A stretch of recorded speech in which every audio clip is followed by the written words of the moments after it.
Welcome back to The Explainer. We're your Protect 30A community advocacy team, and today we're diving headfirst into one of the most fascinating coastal microregions anywhere in the country, Grayton Beach and Blue Mountain Beach.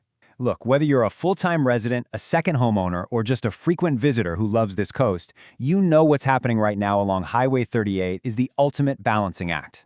Okay, let's dive into this. We are literally watching a real-time case study of ecology, law, and infrastructure play out as a community fights to preserve its core identity. Here is our clear, logical flow for today's explainer. 1. The old Florida identity. 2. Saving the dune lakes, which is the land. 3. The beach access battle, the sand. 4. Managing the tourism boom, the streets. And 5. The path forward. Let's get right into it. Part 1. The old Florida identity. Preserving Grayton and Blue Mountain Beach. Part 2.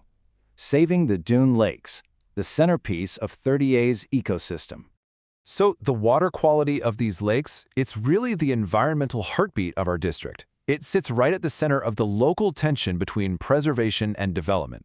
But first, let's just clearly define our terms. A coastal dune lake is a shallow freshwater, or sometimes brackish, lake that sits right behind the beach dunes. And what makes them so incredibly dynamic is that they periodically breach their banks and connect directly to the Gulf of Mexico. If you've spent any time at Western Lake or Big Redfish Lake right here in our district, you've seen this rare ecosystem up close.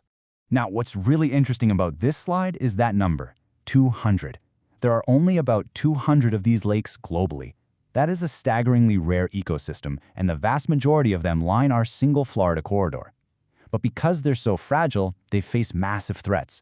Every single time rain hits packed lots and roads, it picks up oils and lawn fertilizer and stormwater runoff. Add in older, aging septic systems leaking nutrients right into the groundwater, well, these lakes are constantly under immense pressure. To combat that polluted runoff, the county relies heavily on the concept of a pervious surface. In everyday terms, this is simply ground that can absorb water rather than shed it. Think of it like keeping the ground spongy to naturally filter out pollutants before they ever reach the waterways. Right now, the Coastal Dune Lake Protection Zone mandates that any parcel within 300 feet of a lake actually has to maintain at least 60% pervious surface. But, as development really accelerates around here, those existing rules might not be enough. Before we look at the county's proposed future blueprint, you need to know two crucial zoning terms. First is a setback. That's simply a wider, no-build buffer along the water's edge. And second is green infrastructure. This basically refers to modern stormwater plans designed specifically to let water naturally filter right into the ground rather than just sheeting off into a street drain. And this brings us to the very concrete stakes of the September 2025 Walton 2040 Comprehensive Plan draft. The county is proposing some massive rule updates to protect these lakes. We're talking 100-foot shoreline setbacks, mandated green infrastructure, mandatory sewer connections for new builds, and an outright ban on new septic systems within lake watersheds. The ultimate goal here is to keep the water quality right where it tested back in October 2025. A solid good, because ultimately, the lakes are only as clean as the land draining into them. Part 3. The beach access battle. Navigating shoreline disputes. So, if the dune lakes are the ecological centerpiece of the land, the dry sand is where the most heated legal saga on 30A continues to unfold. And right at the center of it all is this term, customary use. Neutrally speaking, this is the historic legal argument over who is actually permitted to use the dry sand on private beachfront parcels. It is the absolute flashpoint for communities like Blue Mountain Beach right now. And this brilliantly illustrates why this whole thing is so incredibly tough to resolve. You literally have two highly valid competing perspectives. On one side, private property owners pay substantial taxes and hold strict legal deeds to those beachfront parcels. On the other side, local residents and visitors argue for the historic, long-standing public use of the wet sand, feeling the beach inherently belongs to everyone. As advocates, it is absolutely vital we look at this fairly. We aren't picking villains here. Both sides have completely legitimate points rooted in law and history.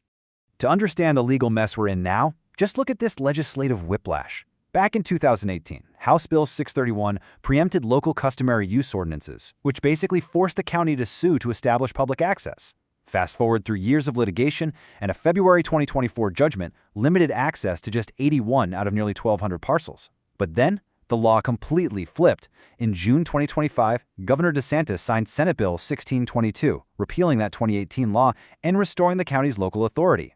Because of that, in February 2026, the courts just threw out the 2024 appeal as moot. So now, the burden is flipped again. Private owners must sue to challenge local access ordinances, not the county. Wild, right?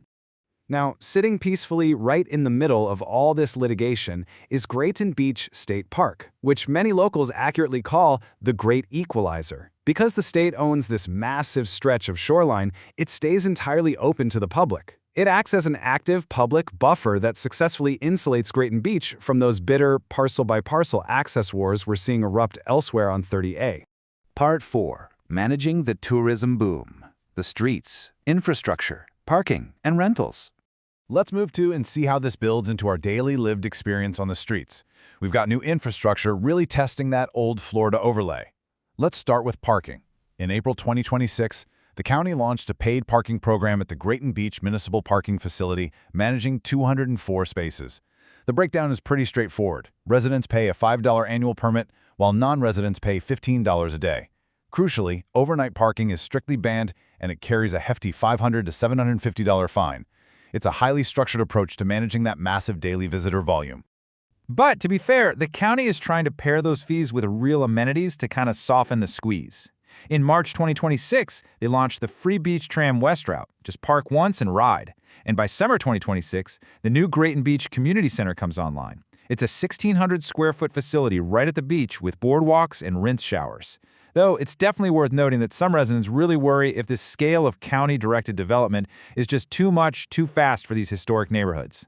And look, tourism pressure isn't just day trippers. It's heavily driven by short-term rentals. Check out this data from 2025. Only about 60% of short-term rentals were actually compliant with county registration.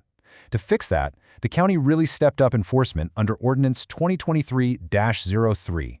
They are now issuing strict $500 per day fines for unregistered properties just to regulate the transient population that's impacting these small, quiet streets. When you listen to the community, the sentiments are intensely contrasted. On one hand, you hear true heartbreak from locals saying things like, "It got Instagrammed to death," really mourning the loss of that quiet charm due to overcrowding. But on the other hand, there's this deep appreciation for the area's resilience. A lot of folks point out that Grayton Beach avoids the worst of these problems simply because that incredible state parkland provides such massive relief. Part 5. The Path Forward. Civic Engagement on 30A. So, shaping the future of this district doesn't just happen by magic. It requires active, informed participation. Here are the concrete actions you can take right now.